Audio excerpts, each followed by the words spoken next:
So much of this talk is taken from a couple of sermons on Romans 10:17.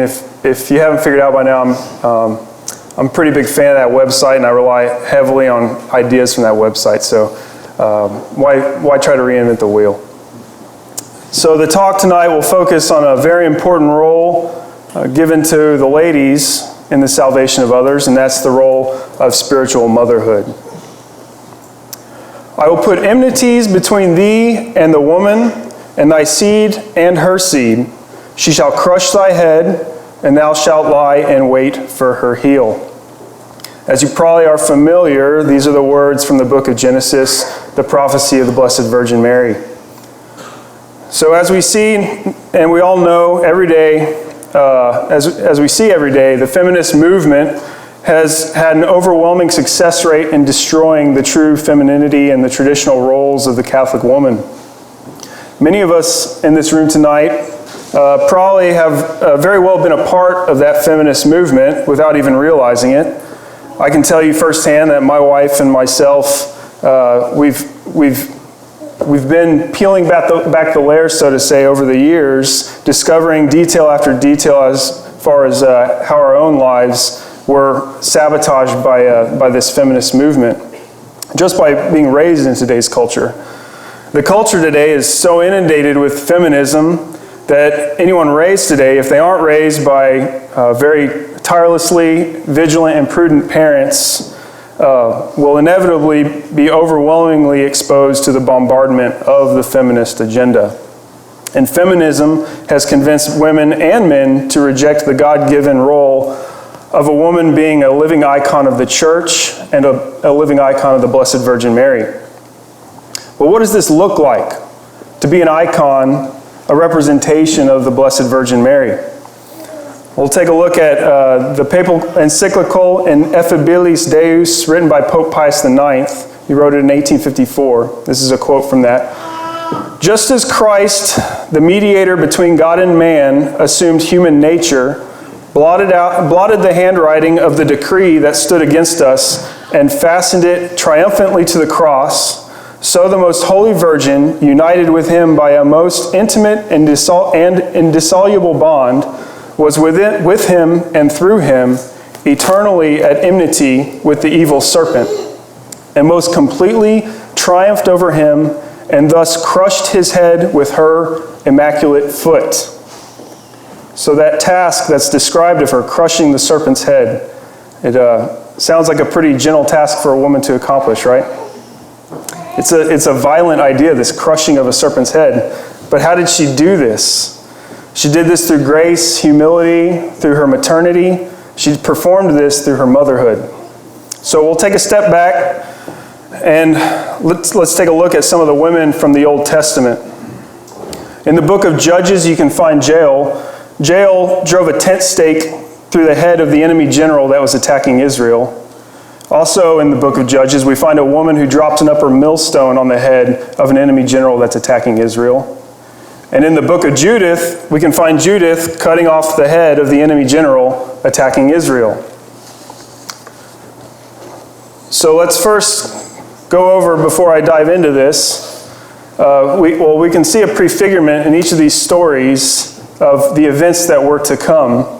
And we'll first go over what a type is before I go any further. You might be familiar with this, but a type is a person, thing, or action that actually existed, but it was meant to prefigure a future person, thing, or action. So in these stories, these three stories of these women in the Old Testament, Israel is a type of the Catholic Church. The attacking generals were a type of the devil. And the woman crushing the heads of the generals were a type of the Blessed Virgin Mary crushing the serpent's head. And these actions are quite violent and gruesome, especially with the idea of a woman taking these actions. But these events are a visualization of the invisible spiritual war at hand. And as members of the church militant, like it or not, we're in the midst of a war. And the planet Earth is under a military occupation by the Catholic Church.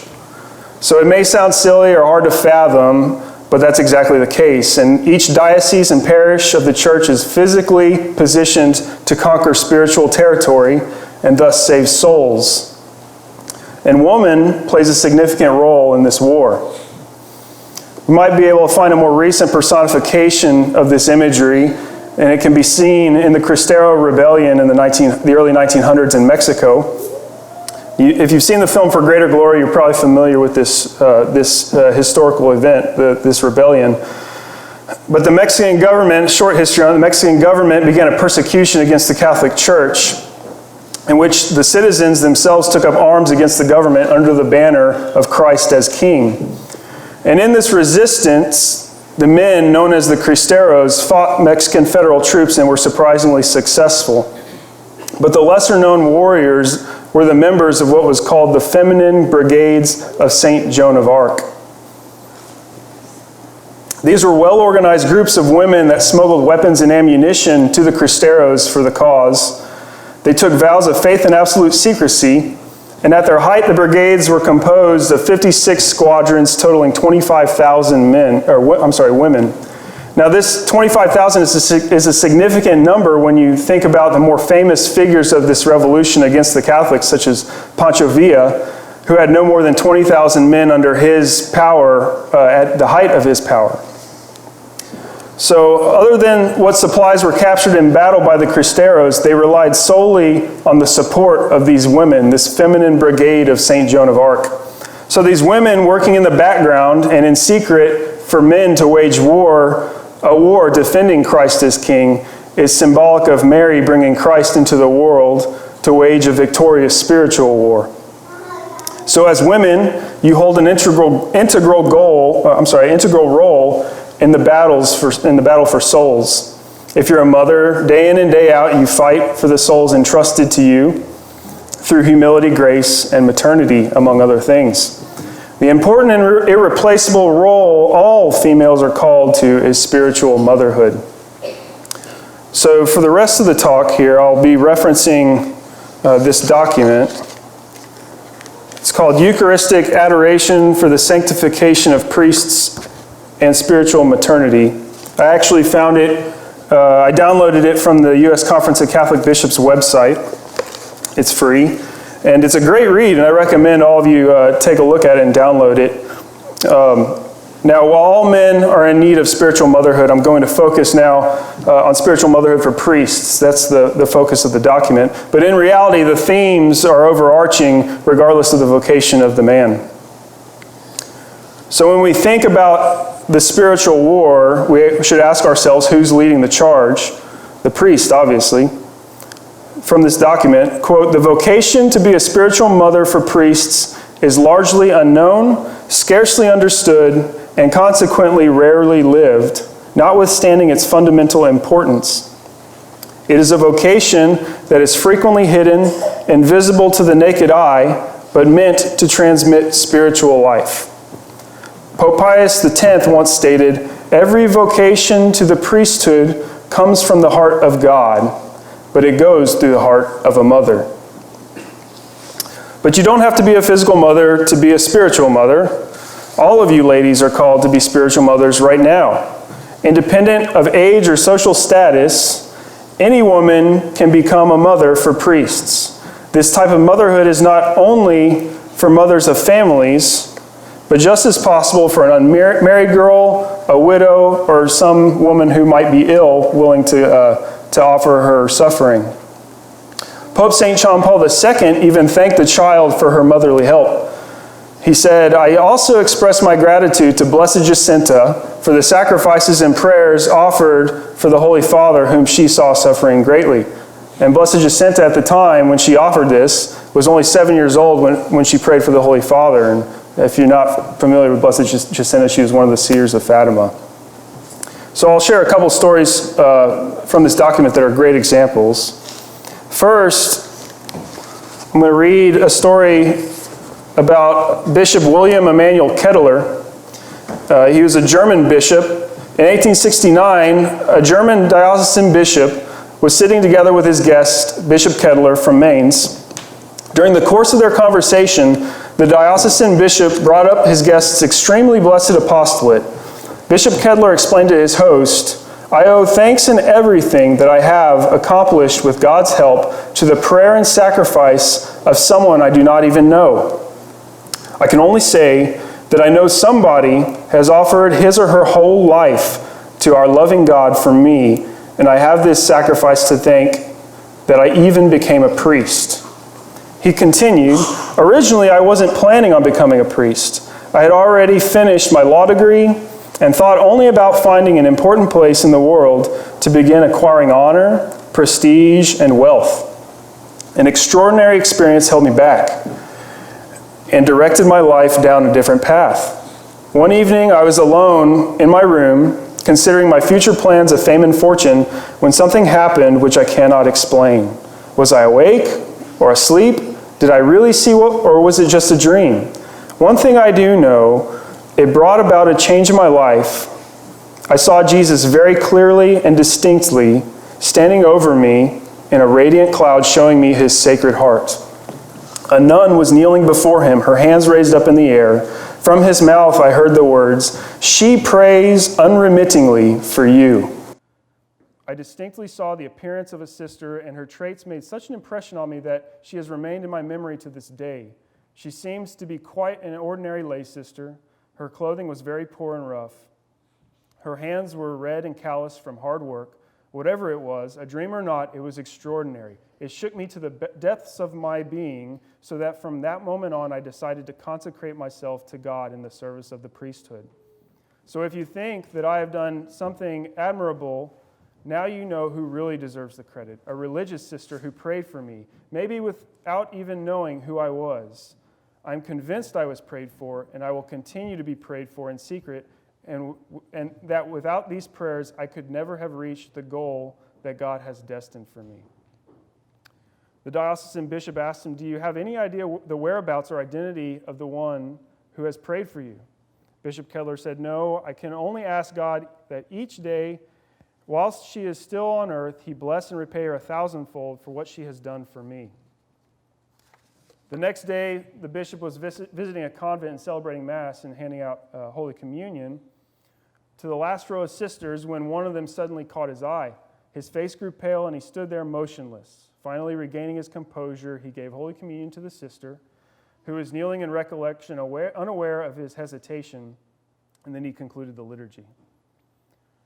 So after the Mass, he had lunch with the sisters, and then he began to visit with the Mother Superior when he was visiting all the sisters.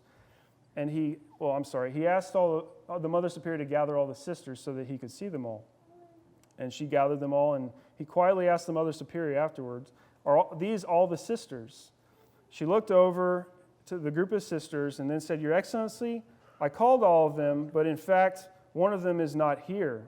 She works in the barn, and in such a commendable way that in her enthusiasm, she sometimes forgets other things." "I would like to see that sister," the bishop said. A little while later, the sister who had been summoned stepped into the room. Again, Bishop Kettler turned pale, and after a few words with all the sisters, he said he would like to be alone with just this sister. He began to ask her, "Do you know me? I have never seen your Excellency before." He asked her again, "Have you ever prayed for me, or offered up a good deed for me?" She replied, "I do not recall that I have ever heard of your Excellency." He was silent for a few minutes, and then he asked her, "Do you have a particular devotion that you like?" Her response was the devotion to the Sacred Heart of Jesus. "You have, it seems, the most difficult task in the convent," he continued. "Oh no, your Excellency, but I cannot lie. It is unpleasant for me. And what do you do when you have such temptations against your work?" The sister said, "For things that cost me greatly, I grew accustomed to facing them with joy and enthusiasm out of love for God. And then I offer them up for one soul on earth. To whom God chooses to be gracious as a result, I have left completely up to him, and I do not want to know. I also offer up my time in Eucharistic adoration every evening from 8 to 9 for this intention." The bishop asked her, "Where do you get the idea to offer up all your merits for someone totally unknown to you?" She said, "I learned it while I was still out in the world. At school, our teacher, the parish priest, taught us how we can pray and offer our merits for our relatives. Besides that, he said that we should pray much for those who are in danger of losing their souls. Since only God knows who really needs prayer, It is best to put your merits at the disposition of the Sacred Heart of Jesus, trusting in his wisdom and omnipotence. That is what I've done," she concluded, "and I always believed that God would find the right soul." So then the bishop asked the sister, "How old are you?" 33, Your Excellency." The bishop paused a moment, and then he asked her, "When were you born?" The sister stated the day of her birth, and her birthday was the day of his conversion. Back then, he had seen her exactly as she was before him now. "And have you any idea whether your prayers and sacrifices have been successful?" "No, Your Excellency." The bishop asked her, "Do you want to know?" And she said, "Our dear God knows when something good happens, and that is enough." The bishop was shaken. "So continue this work in the name of the Lord," he said. She knelt down immediately at his feet and asked for a blessing. So profoundly moved, the bishop stepped over to compose himself, and then sometime later, as he said goodbye to the Mother Superior, he returned to the apartment of the bishop who was hosting him. And he told him, "Now I have found the one I have to thank for my vocation. It is the lowest and poorest lay sister of that convent. I cannot thank God enough for his mercy because this sister has prayed for me for almost 20 years. On the day she first saw the light of the world, God worked my conversion, accepting in advance her future prayers and works. What a lesson and reminder for me. Should I become tempted to vanity by a certain amount of success or by my good works, then I can affirm in truth, you have the prayer and sacrifice of a poor maid in a convent stall to thank. And when a small and lowly task appears of little value to me, then I will also remember the fact what this maid does in humble obedience to God, making a sacrifice by overcoming herself, is so valuable before the Lord our God that her merits have given rise to a bishop of the church." Another story that I'm going to share is the Italian village of Lu, spelled L-U. Now this village, little village, I think in modern day it's around 1,200 people, so still pretty small town.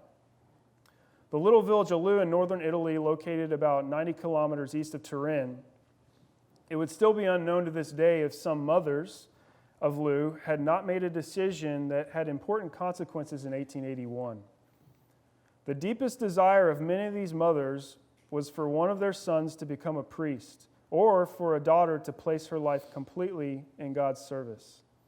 Under the direction of the parish priest, Monsignor Alessandro Canora, they gathered every Tuesday for adoration of the Blessed Sacrament. Asking the Lord for vocations, they received asking the Lord for vocations while adoring the Blessed Sacrament. They also received Holy Communion on the first day of every month with the same intention.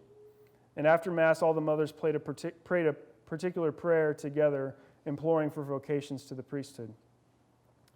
Through the trusting prayer, this is an important part, I think, through the trusting prayer of these mothers and the openness of the parents, an atmosphere of deep joy and Christian piety developed in the families, making it much easier for the children to recognize their vocations. When the Lord said, "Many are called, few are chosen," we can understand that many are called, but only a few respond to that call. No one expected that God would hear the prayers of these mothers in such a dramatic way. From the tiny village of Lu came 323 vocations, 152 priests, and 171 nuns belonging to 41 different congregations. As many as 3 or 4 vocations came from some of the families. One of the most well-known families was the Rinaldi family, in which 7 children took up vocations. 2 sisters and 5 sons became priests, and they all became Salesians. The most well-known is Blessed Philip Rinaldi, who became the 3rd successor of St. John Bosco, the superior general of the Salesians.